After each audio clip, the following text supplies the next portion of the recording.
Et ce soir est Madame la ministre de l'Éducation nationale, Madame Sidibé Dédé Ousmane. Bonsoir encore une fois. Bonsoir Salimata. Madame la ministre, les admis au DF attendent toujours les orientations. D'habitude, c'est bien avant la rentrée scolaire. Qu'est-ce qui explique ce retard? Je vous remercie pour l'opportunité que vous m'offrez pour que je puisse édifier l'opinion par rapport aux orientations, comme on les appelle.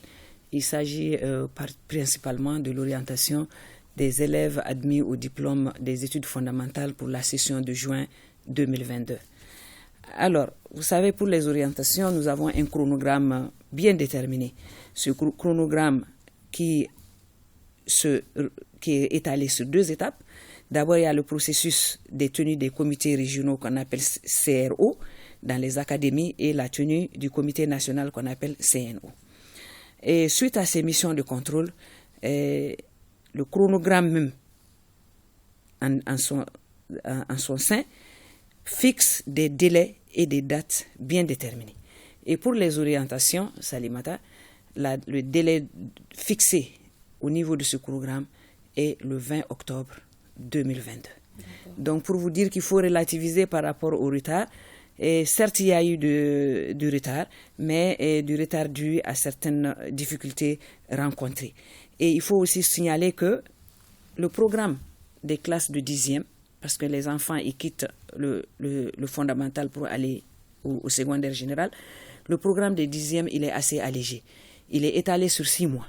Or, nous avons connu une rentrée scolaire en octobre et nous fixons une rentrée scolaire pour ces secondaires-là. Donc, pour les orientations, nous allons proclamer les résultats le vendredi 1er novembre et pour que les enfants reprennent effectivement les cours. Donc, il y a un léger retard de quelques jours, oui. Mais compte tenu des difficultés que nous avons rencontrées et compte tenu des objectifs que nous nous sommes fixés, et ce n'est pas un retard qui handicape ces enfants, parce que s'ils reprennent le 1er octobre, ils vont jusqu'au mois de mai, ça leur fera 7 mois, alors qu'ils ont un programme allégé étalé sur 6 mois. Donc je tiens à donner ces précisions par rapport à ce retard. Donc le délai que vous êtes fixé, c'est bien le 1er novembre. Effectivement. D'accord. Est-ce que vous avez des informations par rapport aux perspectives du département? Bon, par rapport aux perspectives, permettez-moi d'abord de parler des difficultés. Et devant la situation par rapport aux établissements privés et par rapport aux établissements publics, il faut dire que nous avons entamé dans le but de la moralisation et de la transparence pour ce qui concerne ces orientations, parce que ça fait vague, il faut le comprendre, ça concerne bon nombre d'établissements, particulièrement les établissements privés, qui sont au nombre de 2420 éligibles aujourd'hui, comparativement au secteur public qui ne compte que 111 établissements secondaires, techniques et professionnels. Donc, en face de ces difficultés, et il faut se dire aussi que notre objectif, c'est de faire ces orientations pour le bien-être et la qualité de l'enseignement. Donc, nous sommes obligés d'être regardants. Nous avons été butés à des difficultés qui nous ont amenés à l'appurement du fichier même des établissements. Et je vous assure que les résultats que nous avons obtenus portent sur à peu près 500. Ça, c'est juste un début. Et les investigations sont en cours.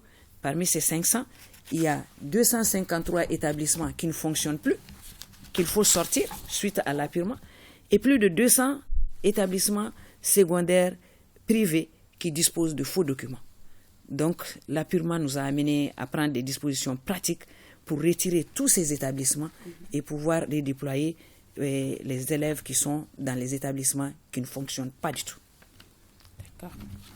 Et donc, on retient en ce moment que le 1er novembre, il y aura les orientations et que ce petit retard ne va pas, en tout cas, impacter de façon... Absolument pas. Ce petit retard ne va pas affecter du tout l'année scolaire pour les 6e, les 10e plutôt, qui vont d'ailleurs très tôt en vacances parce que pour faire la place à leurs aînés qui sont dans les classes d'examen. et le programme est conçu de telle sorte, que ce soit dans le privé ou le public, et le programme est allégé de telle sorte que les 6 mois suffiront. Or là, nous allons aller même à 7 mois. D'accord. Et ensuite, il convient de rappeler qu'à ce niveau, surtout par rapport aux établissements de l'État public, qui sont en nombre assez insignifiant, il y a beaucoup d'efforts qui sont consentis à ce niveau. Donc, il faut mettre l'accent sur les efforts que l'État déploie pour remédier à ce déficit, pour ne pas dire à l'absence totale de ce dernier en termes d'investissement dans le domaine des infrastructures scolaires. Nous avons des objectifs que nous comptons atteindre.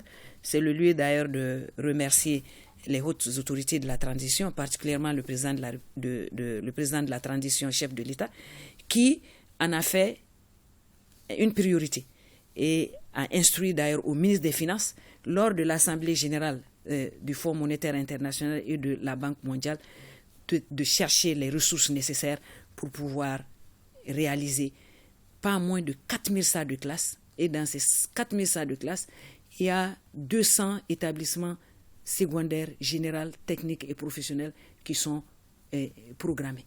Donc aujourd'hui, les discussions vont bon train et nous avons déjà avancé, d'après les informations que le ministre des Finances et de l'Économie nous a données, et avec le partenaire, la BEAD, qui vraiment est très avancé, et d'autres partenaires également, tels que la Banque mondiale, le Qatar, etc., pour que, enfin, l'État ait la même mise sur le système éducatif malien. Merci beaucoup à vous, Madame la Ministre. C'est moi qui vous remercie. Je vous invite à suivre